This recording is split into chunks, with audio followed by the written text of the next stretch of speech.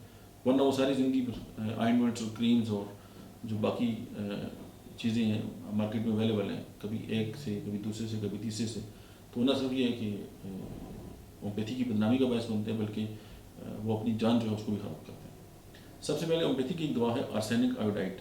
اب آرسینک جو ہے نا یہ یاد رکھیں اسکن کے اوپر اس کا بہت بڑا کام ہے، اور جب دیکھیں آرسینک پلس آیوڈین جب یہ دو میڈیسن ملتی ہیں ایک جگہ پہ تو آرسینک آیوڈائڈ بنتی ہے. اب اس کی جو مطلب ہے کہ جو سورائسس ہے اس کی جو تکلیف ہے، اور اس میں اسپیشلی جو شدید قسم کی جو ہے ایچنگ ہے، چھلکے اترتے ہیں، اور آپ جو ہے اس کو وہاں پہ استعمال کر سکتے ہیں اگر اس کے ساتھ تھائرائڈ کا ایشو ہے تب بھی. اچھا، پھر ایک دوسری میڈیسن ہے جسے میں نے کلینزنگ کی بات کی، تو اگر آپ چاہتے ہیں کہ آپ کی باڈی جو ہے وہ کلینزنگ کی طرف جائے تو hydrocotyle one of the best medicine. یہ برم کی بوٹی سے بنتی ہے اور یہ خون کو صاف بھی کرتی ہے اور خون کے اندر جو ٹاکسک چیزیں ہیں ان کو باڈی سے نکالتی ہے. اور دوسری میڈیسن ایکینیشیا ہے. اب یہ ان دو ادویات میں یہی ہے کہ مطلب ہے کہ زیادہ تر جو سورائسس ہے وہ چیسٹ کے اوپر ہے، بازو پہ، ٹانگوں پہ، ہتھیلیوں پہ، تلووں پہ ناقابل برداشت جو کھجلی ہے اور چھلکے اترتے رہتے ہیں، مین جو انڈیکیشنز ہیں سورائسس کی. اس کے بعد اگر آپ پیٹرولیم کی بات کریں تو اس میں جو کھرنڈ ہیں یعنی جو سورائسس کے اوپر جو اسکیل سے ہوتے ہیں وہ موسٹلی کلر ان کا گرین ہوتا ہے، اور یہ کبھی سرخ ہو جاتے ہیں اور زخمی ہو جاتے ہیں، اور کبھی کبھار رطوبت بھی کوئی نکلتی ہے. لیکن سورائسس میں ایسا نہیں ہوتا. اگر ایگزیما کے کوئی سمٹمز ہیں ساتھ تو پھر یہ آپ اس کو پیٹرولیم کو اس میں بھی استعمال کر سکتے ہیں. اور جو سورائسس ہے اسپیشلی پیٹرولیم کا وہ سرما میں جو ہے اس میں شدت آتی ہے. آپ نے اکثر سورائسس کے لوگ دیکھے ہوں گے، کچھ لوگ کہتے ہیں کہ ہم گرمیوں میں ٹھیک ہو جاتے ہیں، کچھ کہتے ہیں ہم سردیوں میں ٹھیک ہو جاتے ہیں. تو یہ اسی طرح ہے، اگر سرما میں شدت آ جائے تو پیٹرولیم. اچھا، اگر ایک ہومیوپیتھی کی دوا ہے بوریکس، تو اگر جو سورائسس ہے وہ ہاتھوں کا ہے اور گرمیوں میں شدت آ جاتی ہے اس میں تو بوریکس کو آپ دیکھیں. اور اگر کرونک قسم کا جو ہے وہ سورائسس ہے اور گرمی سے اور کپڑے اتارنے سے بہتری محسوس ہوتی ہے تو کالی آرس میڈیسن ہے اس کی. اگر موٹے لوگ ہیں، ان کے چنبل ہے، ہاتھ پاؤں جو ہے وہ سرد ہیں تو تھائرائڈینم، اس کے ساتھ تھائرائڈ گلینڈ ان کا ضرور انوالو ہوگا.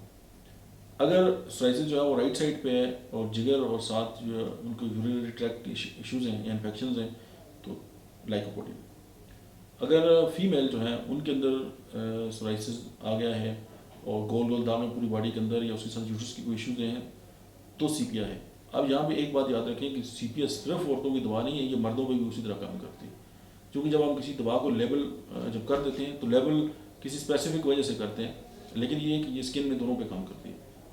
اس کے علاوہ اگر چمبل جو ہے یہ سورائسس جو ہے وہ مطلب ہے کہ بہت زیادہ ہے باڈی پہ، اور جلد جو ہے وہ بہت زیادہ خشک ہے، جلن ہوتی ہے اور اسکیلپ جو ہے اس کی اترتے ہیں، تو کالی سلف جو ہے وہ میڈیسن ہے۔